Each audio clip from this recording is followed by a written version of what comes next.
I want to do a video for gigging with Roland electronic drum set, or any electronic drum set, but mine's a Roland, so this will be for Roland.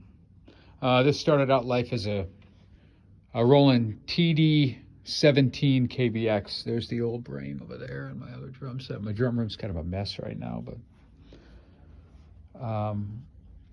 but I upgraded recently from the TD-17 brain and a few other things. There's the old snare drum pad, TD-17 snare drum pad, and the CY13R ride cymbal, which is a decent ride cymbal. It's a dual trigger pad. It's decent. But I saw a guy gigging with the TD-27 with the digital snare and the digital ride. And I knew I was going to go that way.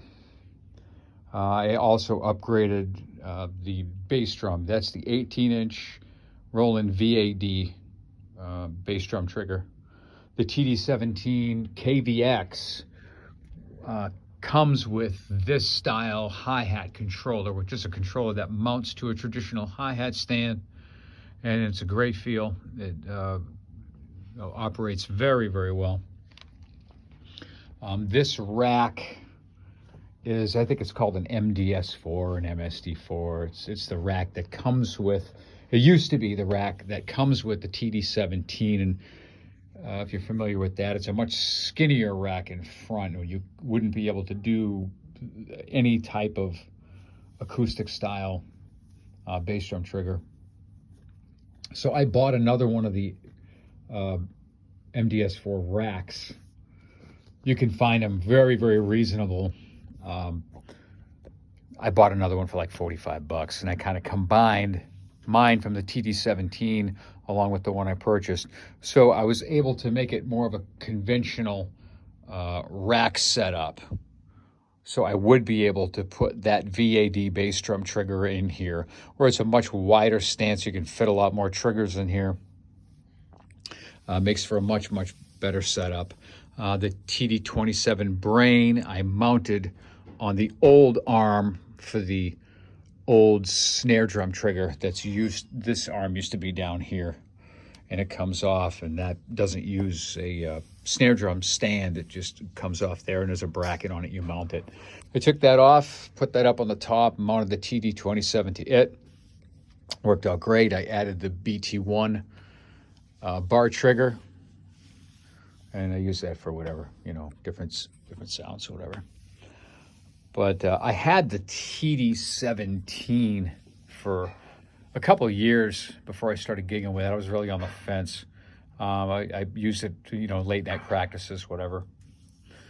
And I started gigging with it last year, and it was great. But I think the more you gig with these, the more you see their shortcomings.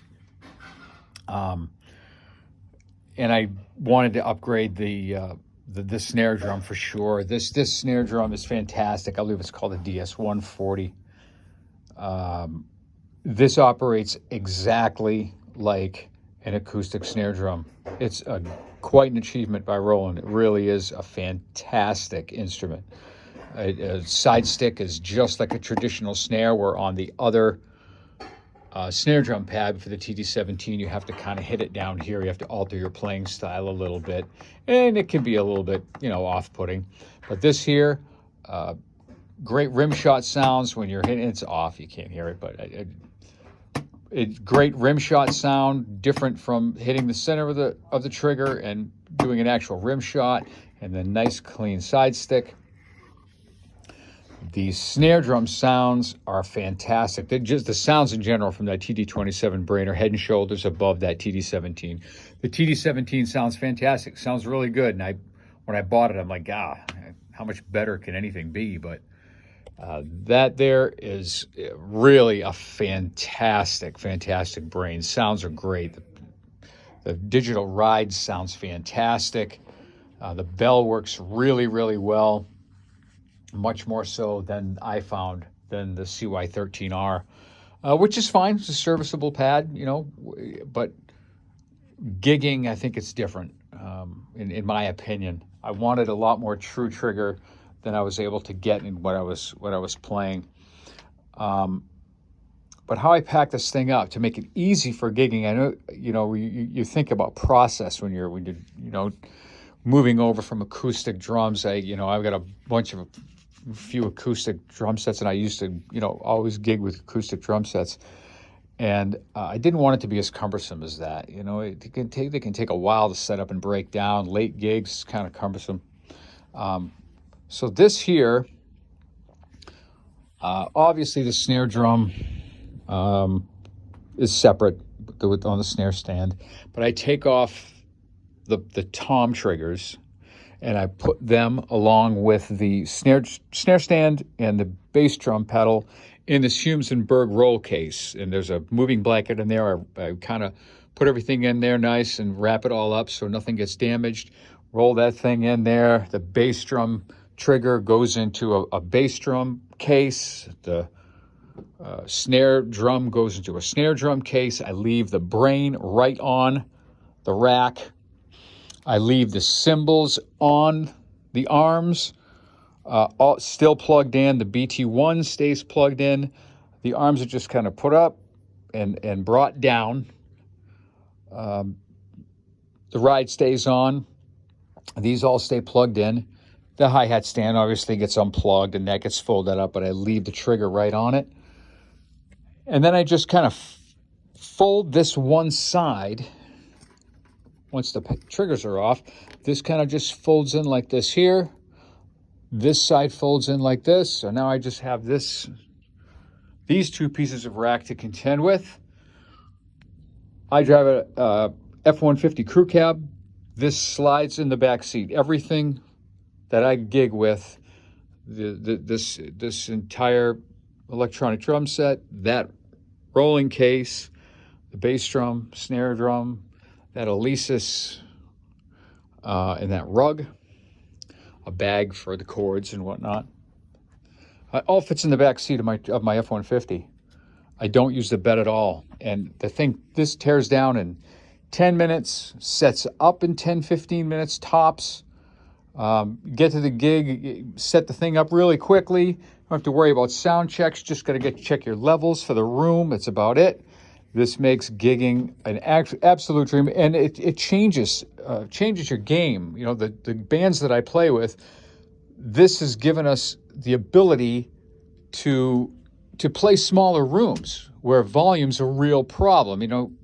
Controlling cymbal volume is a trick to get it to sound right and feel right. Drums are a whole other animal. To get the thing still sounding good in a room where they're still enjoyable to play. Smaller rooms can be tough. This gets rid of all that. Once you get your process down, it's really easy. I just have the wiring harnesses run. I dismantled the wiring harness. I just took all the wire ties off and kind of put all my groupings in how I have this thing run. Just redid the groupings. So I just have everything wire tied off. When I unplug these pads, plugs just hang there. So it's simple. I just put the triggers on, just plug them in. Really, really easy. These are all plugged in already. Kick drum, I just have it wire tied up here like this. That doesn't hang around on the ground. When I slide it in the back seat of my truck, it's not dragging or anything. I'm not worried about it getting damaged. I do unhook the USBs. I think those can be damaged in here, so I just undo those, hang them down, plug them in when I get to the gig. It makes it fantastic. It's very, very simple.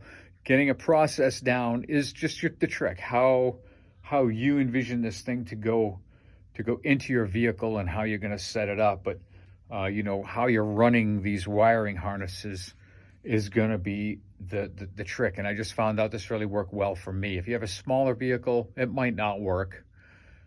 You may have to do something a little bit different, but it just requires a little bit of thought. But the possibilities have really opened up for where you can play and where you can use this thing. That VAD bass drum really changes the look of the kit. When it's set up in a room, it really looks good. You know, it's a really nice looking setup. But I can't say enough about that digital snare. And if you have one of these Roland drum sets and you've been thinking about gigging with it, I've never had a problem. I've never had a problem with anything. I do carry one trigger extra, just in case something does happen. You know, the way you carry another bass drum pedal or anything else. But the sounds on the TD-27, if you have a 17 and you're looking to make the jump up, I was looking to make this as close. I didn't want a VAD. I didn't want an entire 503 or 506 because then I'm just back to, you know, trudging around an acoustic sized drum set. And I just assume trudge around an acoustic drum set if I'm going to be doing that. And I wanted to make it as economical as possible. So I'm using the pads from the TD-17, the tom pads from the TD-17, a couple of the cymbals from the TD-17. You can find these brains. The word's not reasonable. I mean, it's expensive, but it's worth it. It's worth it. Gigging with this thing's a dream. It's great. It really makes things nice. So if you're on the fence, give it a shot. Really, give it a shot. I'm glad I did. I'm going to be doing some more stuff with this thing. I'm just trying to expand it a little bit. I was going to get the VAD toms and the floor toms, change these out and get the two 14-inch VAD floor toms. And again, it would just be such a chore. I'd end up having to use the bed of the truck, and I'm in Michigan, so you know, contending with everything in the wintertime. You know, I don't want to have stuff in the bed of the truck in the winter. Give it a shot. Give it a shot. I hope this helps. I hope this helps people that are kind of on the fence and just exploring these as an option. I mean, I think it's all going to be there sooner or later, right? But good luck. Good luck. I hope this helps. Really do. I love it.